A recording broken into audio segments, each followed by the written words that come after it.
is my school. It's very pleasant and I love my school. Thanks. This is our computer lab. We taught computer from third standard itself.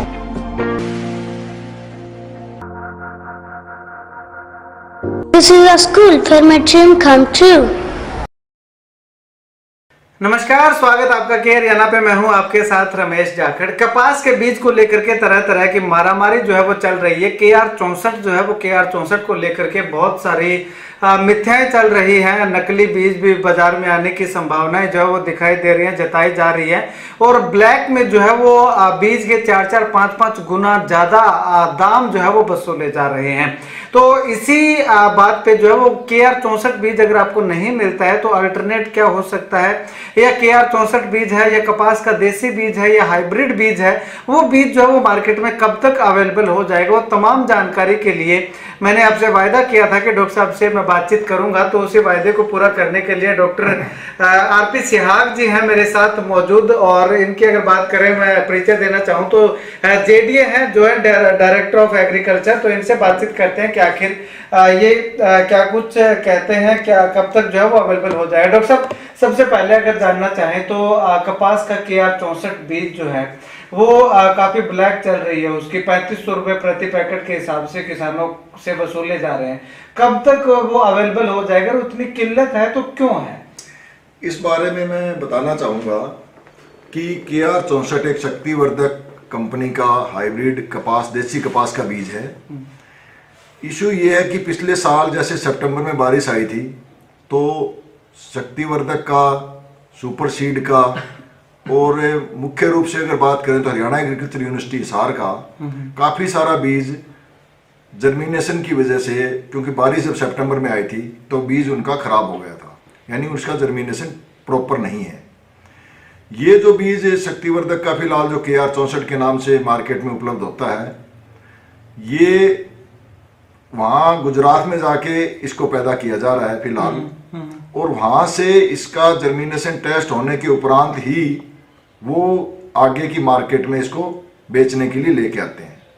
जैसे अभी बात करें तो उन्होंने पीछे ये लोट में आते हैं, उनका एक लोट अभी जो पीछे 10-15 दिन पहले आना था वो जर्मिनेशन की वजह से एड प्रॉपर नहीं था, उन्होंने उसको मार्केट में नहीं उतारा है। ठीक है। अब अगला लोट लगाया गया है, वो 2-4 दिन में जैसे उसकी रिपोर्ट आएगी, अगर वो पास आएगा तो ही उसका बीज कंपनी सेल करती है। ठीक है। क्योंकि बिना जर्मिनेशन प्रॉपर के मार्केट में सेल करना और फिर बाद में कंप्लेंट आती है, तो जो अच्छी कंपनी है वो इस तरह का काम नहीं करती है। ठीक है। मुख्य रूप से इसका अगर देखें तो पिछले 2 साल से हरियाणा कृषि विश्वविद्यालय को हमने बोला हुआ था, उन्होंने सीड भी बनाया, पर जैसे बारिश सितंबर में आई उसकी वजह से वो बीज एड प्रॉपर नहीं बन पाया। ठीक है। डॉक्टर साहब, अब अगर यहाँ पे एक मैं आपसे जानना चाहूँ तो जो ये बीज आप कह रहे हो कि पहला जो लोट उनका आना था वो जो है वो रिजेक्ट हो गया जर्मिनेशन सही ना होने की वजह से, लेकिन जो मार्केट में बीज चल रहा है उनका कोई एक लोट तो आया होगा या एक लोट भी नहीं आया? मार्केट में जो बीज चल रहा है उसकी क्या गारंटी है कि वो असली है या नकली है? पहला लोट उनका आया था, दूसरा लोट जो आना था वो उनका खराब था, उसको जो मार्केट में नहीं दिया। पहला मार्केट में जो आया था, क्योंकि बहुत सारी डिमांड थी इस बार बीज की, देसी कपास की, कारण ये था जैसे हमने पिछले साल स्कीम भी डाली थी, हरियाणा गवर्नमेंट ने 3000 रुपये प्रति एकड़ देसी कपास पे हमने दिया था, और लगभग 17,500 के आसपास एकड़ हमारा वेरीफाई हुआ था। 5.25 करोड़ रुपए हमने किसानों के खाते में डाले भी थे। ठीक है। इस बार डिमांड ज़्यादा थी, उसके 2 कारण थे, क्योंकि एक तो देसी कपास में जैसे वो खेड़े की बीमारी है या जो व्हाइट फ्लाई है उसका अटैक कम होता है, दूसरा पिछले साल इसका जो अमेरिकन कपास या नरमा है उससे इसका रेट ज़्यादा था, इसलिए इसकी डिमांड ज़्यादा थी। क्योंकि कपास का बीज अगले सीजन का अभी बनाना है, तो जब बीज मौके पे उपलब्ध नहीं होगा तो उसका कोई अल्टरनेट तो हो नहीं सकता कि वो बीज कैसे तैयार किया जाए, वो तो अगले सीजन में तैयार होता है। ठीक है। अब अगर डॉक्टर साहब बात करें तो अगर ये मान के चलिए शक्तिवर्धक कंपनी जो बीज अवेलेबल करवा रही है KR64, उसकी अगर बात करें तो वो अगर 30 मार्च को जो आना था वो 30 मार्च तक अगर उसका लोट फेल हो जाता है, रिजेक्ट हो जाता है, तो उसके बाद और लोट भी आने की संभावना है, या अगर किसानों को ये बीज नहीं अवेलेबल हो पाता है तो वो कौन सा बीज जो है वो आगे बो सकते हैं?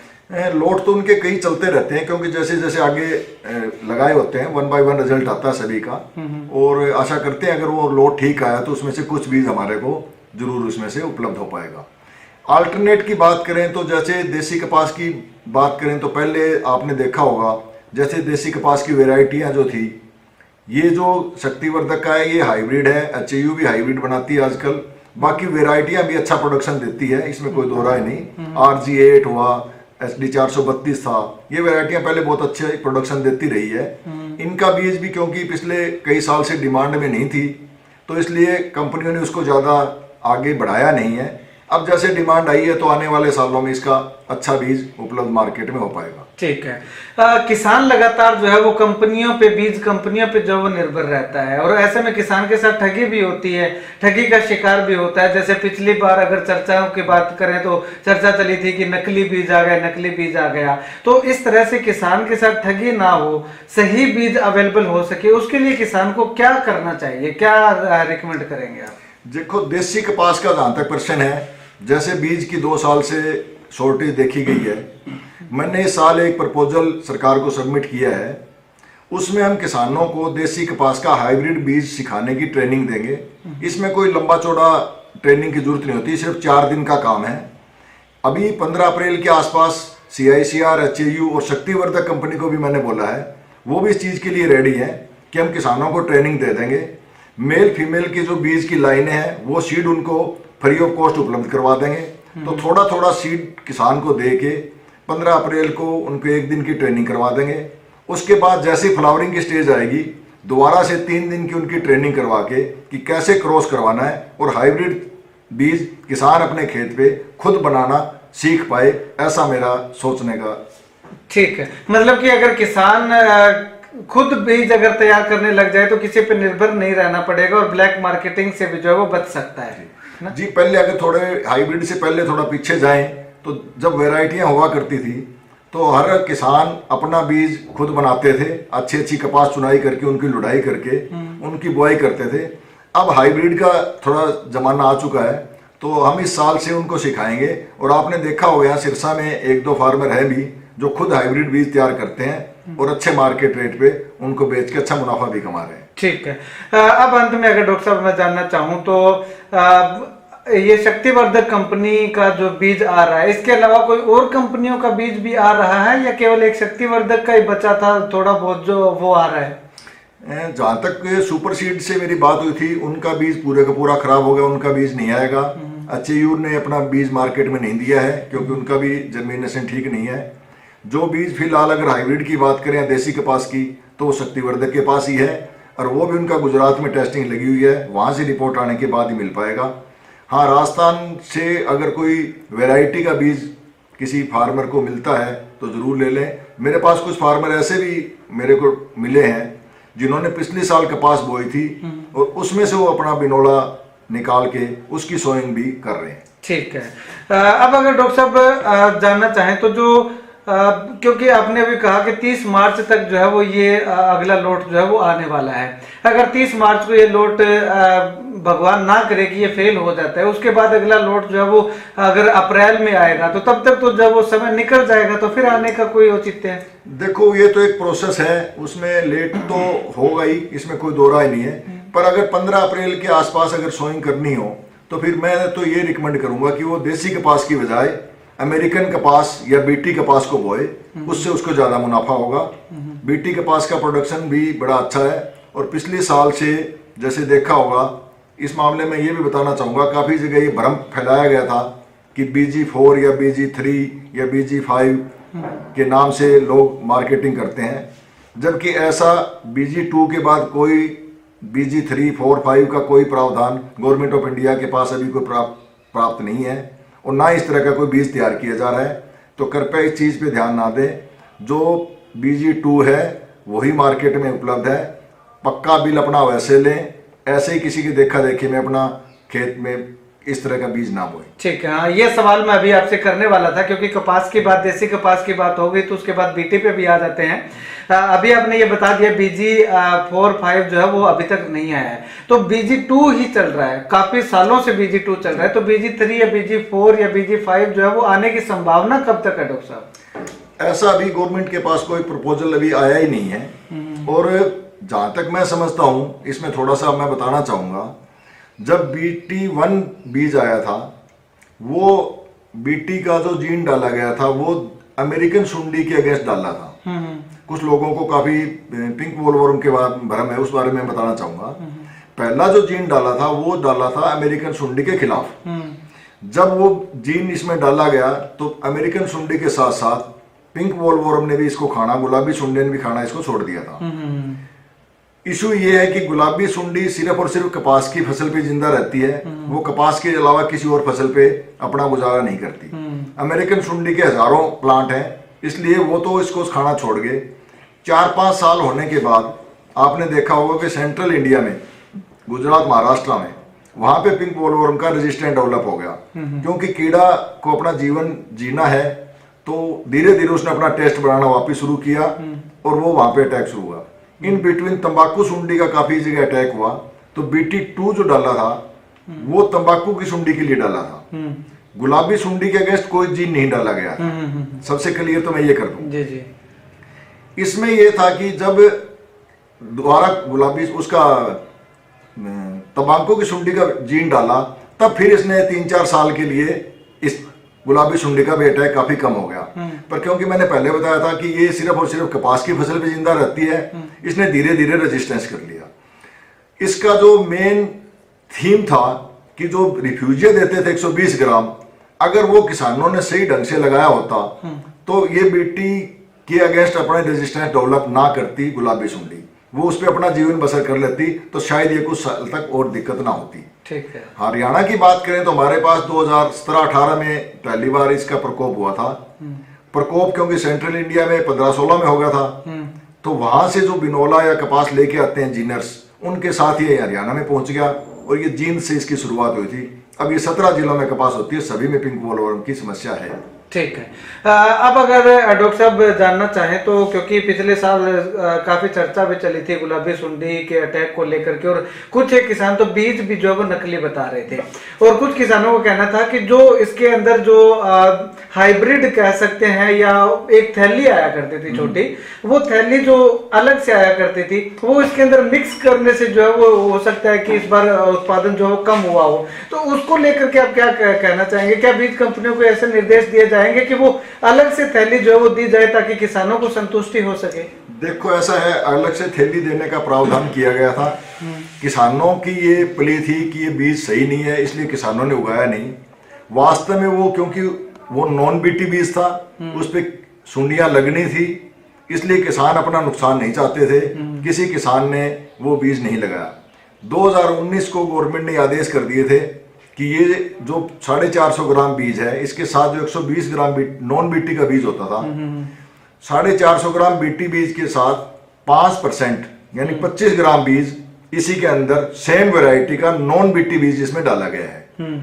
कुछ लोगों को पिछले साल काफी भ्रम था कि इसमें ज्यादा मिक्स कर दिया है। उससे पहले हमने पिछले साल ही मैंने मार्केट से, जो बिल्कुल मार्केट में बिकता बीज है, कंपनी से नहीं, हमने दुकानदारों से, मैंने यूनिवर्सिटी के साथ मिलके, CICR के साथ मिलके हमने सैंपल कलेक्ट करे।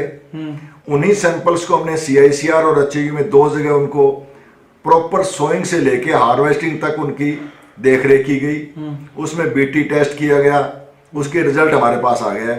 आपको हैरानी होगी कि मैक्सिमम वैरायटियों में जो 5% नॉन BT का बीज डाला जाना था, वो उससे भी कम डाला गया है, ज्यादा नहीं है कतई। ठीक है। इसका भी एक कारण है, क्योंकि कंपनी को सेम BT का बीज बनाना पड़ता है, सेम हाइब्रिड का तैयार करना पड़ता है। नॉन BT का बीज बनाना हाइब्रिड BT के मुकाबले ज्यादा महंगा पड़ता है, इसलिए ज्यादा डालने का पर्सन ही नहीं उठता। ठीक है, मतलब कि कम डाला गया था, किसानों को ज्यादा लग रहा है। किसानों को ज्यादा लग रहा है क्योंकि सुंडी का अटैक हो गया था। अच्छा। एक इसमें यह भी बता दूं, क्योंकि गुलाबी सुंडी का मोस्टली अगर देखा जाए तो सितंबर के आसपास इसका प्रकोप ज्यादा मिलता है। कंपनियों के बीज की जहां तक बात है, सभी जो BT का जीन इसमें डाला गया था वो लगभग 130 दिन तक काम करता है सही प्रॉपर। ये तो रिकमेंडेशन है उसकी, ये उसकी अपनी नेचर है। तो 130 दिन की जब कपास हो जाती है तो उस पर थोड़ा सा उसका असर कम होना शुरू हो जाता है, और इसीलिए शायद लास्ट वाली चुगाई से पहले पिंक बोलवर्म अगर हो तो उसका अटैक थोड़ा ज्यादा देखने को मिलता है। चलिए, हाँ, शुक्रिया डॉक्टर साहब बातचीत के लिए। अब अंत में जो है वो डॉक्टर साहब से जानना चाहेंगे, डॉक्टर साहब किसानों को क्या मैसेज देना चाहेंगे आप, क्योंकि बहुत सारे किसान हमारे साथ जुड़े हुए हैं, तो उनको क्या अपील, क्या मैसेज देना चाहेंगे? मैं तो एक तो अपील यही करना चाहूंगा कि आप जो बाजार से कृषि इनपुट खरीदते हैं, खाद बीज दवाई, उनको अथॉराइज्ड डीलर से खरीदें, किसी दूसरे ऐसे अनजान व्यक्ति से ना खरीदें। जो इनपुट आप खरीदते हो उसका पक्का बिल अवश्य लें। अगर आपको बिल देने में किसी प्रकार की दुकानदार आनाकानी करता है या कोई दिक्कत है तो कृषि विभाग के अधिकारियों को सूचित करें, क्योंकि इस बिल पे आपको कोई अतिरिक्त भुगतान नहीं देना पड़ता। ऐसा नहीं कुछ जीएसटी या कुछ आप पे अलग खर्चा लगेगा, तो आप पक्का बिल अवश्य लें, ताकि अगर बीज दवाई और खाद के मामले में अगर आपको कभी कोई नुकसान हो फसल में तो आपको कोर्ट में जाने में भी उस बिल से बहुत आसानी रहेगी। ठीक, शुक्रिया डॉक्टर साहब बातचीत के लिए। तो यहाँ पे आपको बता दूं कि एक मैं भी आपको रिकमेंड जो है वो करना चाहूंगा, एक छोटी सी राय जो है वो आपका, छोटा हूं लेकिन एक राय देना चाहूंगा कि जिस चीज की ज्यादा किल्लत होती है उसके पीछे भागना जो है वो छोड़ दीजिएगा। अगर उसके पीछे हम लोग ज्यादा भागेंगे तो उसकी जो है वो काला बाजारी होना निश्चित है, तय है। और इसका उदाहरण जो है वो हम लोग आज देख रहे हैं कि जो ये KR 64 बीज है उसकी काला बाजारी जो है वो हमें देखने को मिल रही है। 600, 650 रुपए, 700 रुपए मैक्सिमम पैकेट, रुपए वाला पैकेट जो है वो आज 3500 रुपए तक जो है वो बेचा जा रहा है। तो ऐसे में अगर आप इसके पीछे जो है वो नहीं लगेंगे, इसको जो है वो छोड़ देंगे, देसी कपास भी आप बीज सकते हैं और नॉन हाइब्रिड कपास भी आप बीज सकते हैं, वैरायटी वाली कपास भी आप बीज सकते हैं, डॉक्टर साहब ने जैसा कि रिकमेंड किया।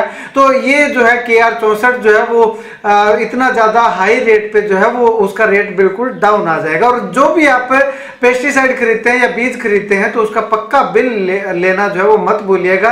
पक्का बिल लेने के साथ आपको जो है वो बहुत सारे, कई सारे फायदे जो है वो होते हैं। और BG2 को लेकर के, BG3, BG4 को लेकर के जो BT कॉटन जो आती है, बीज आता है, उसको लेकर के सीधी सी एक देसी भाषा में यही बात है कि अब तक नहीं आया है और ना ही आने वाले सालों के अंदर आने की कोई संभावना जो है वो अभी दिखाई दे रही है। तो ऐसे में कोई भी आपको अगर BT4 या BT3 या BT5 के नाम से आपको कोई ठगने की कोशिश करता है तो उन तमाम ठगों से जो है वो आप सावधान रहें, क्योंकि पिछले साल भी कई सारे लोग जो है वो गाँव की गलियों के अंदर जो है वो BT4 के पैकेट लेकर के जो है वो बीज बेचते हुए किसानों को ठगते हुए दिखाई दिए थे। खैर, आप इस वीडियो को जितना ज्यादा हो सकता है शेयर कीजिएगा, क्योंकि तमाम किसानों के वो सारे सवालों के जवाब जो है वो इस वीडियो में हमने जानने का प्रयास किया। जो एक किसान जो है वो जानना चाहता है वो हर किसान यहाँ पे नहीं आ सकता। तो ऐसे में हम लोग हजारों किसानों तक, लाखों किसानों तक उनके सवालों के जवाब जो है वो पहुंचाने का काम कर रहे हैं। खैर, आप इस वीडियो को लेकर के क्या कुछ कहना चाहेंगे कमेंट सेक्शन में कमेंट करके जरूर बताइएगा। कैमरा से बिट्टू माइल के साथ रमेश जाखड़ के हरियाणा।